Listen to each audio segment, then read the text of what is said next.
ದಿಲ್ಲಿಯಲ್ಲಿ ಬಿಗಡಾಯಿಸುತ್ತಿರುವ ವಾಯು ಮಾಲಿನ್ಯ 50% ಸರ್ಕಾರಿ ಖಾಸಗಿ ಉದ್ಯೋಗಿಗಳಿಗೆ ವರ್ಕ್ ಫ್ರಮ್ ಹೋಮ್, ಕಾರ್ಮಿಕರಿಗೆ 10,000 ರೂಪಾಯಿ ಪರಿಹಾರ, ದಿಲ್ಲಿ ಸರ್ಕಾರ ಘೋಷಣೆ.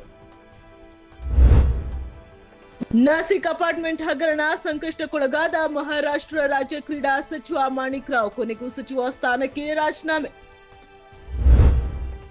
ಉತ್ತರಾಖಂಡ ಪತ್ರಕರ್ತ ಪಂಕಜ್ ಮಿಶ್ರಾ ಸಾವು, ಫೇಸ್ಬುಕ್ ಪೋಸ್ಟ್ ವಿವಾದ ಸಾವಿಗೆ ಕಾರಣ, ಸಹೋದ್ಯೋಗಿ ವಿರುದ್ಧ ಹಲ್ಲೆ ಆರೋಪದ ಮೇಲೆ ಪ್ರಕರಣ ದಾಖಲು. 10 ಅಪ್ರಾಪ್ತ ಬಾಲಕಿಯರಿಗೆ ನಿದ್ದೆ ಮಾತ್ರೆ ನೀಡಿ ಅತ್ಯಾಚಾರ, ಕೃತ್ಯದ ವಿಡಿಯೋ ಚಿತ್ರಿಸಿ ಬ್ಲಾಕ್ ಮೇಲ್, ಮುಂಬೈಯಲ್ಲಿ ನಡೆದ ಭೀಕರ ಘಟನೆ, ಆರೋಪಿ ಅರೆಸ್ಟ್.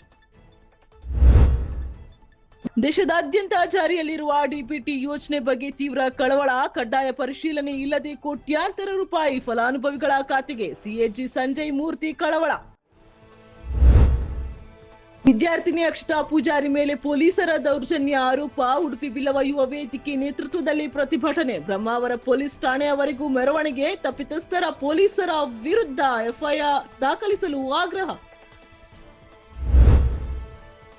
ಸಿಕ್ಕಲ್ಲಿ ಪಾರಿವಾಳಗಳಿಗೆ ಆಹಾರ ಹಾಕೋಕೆ ಹೋಗಬೇಡಿ, ಸಾರ್ವಜನಿಕ ಸ್ಥಳಗಳಲ್ಲಿ ಕಾಳು ಹಾಕಿದ್ರೆ ಕಠಿಣ ಶಿಕ್ಷೆಗೆ ಗುರಿ, ಕಟ್ಟುನಿಟ್ಟಿನ ನಿಯಮ ಅನುಷ್ಠಾನಕ್ಕೆ ಮುಂದಾದ ರಾಜ್ಯ ಆರೋಗ್ಯ ಇಲಾಖೆ. ಪರಿಶಿಷ್ಟ ಜಾತಿಗಳ ಒಳ ಮೀಸಲಾತಿಗೆ ಕಾಯ್ದೆ ರೂಪ, ಕರ್ನಾಟಕ ಅನುಸೂಚಿತ ಜಾತಿಗಳ ವಿಧೇಯಕ 2025 ವಿಧಾನಸಭೆಯಲ್ಲಿ ಮಂಡನೆ.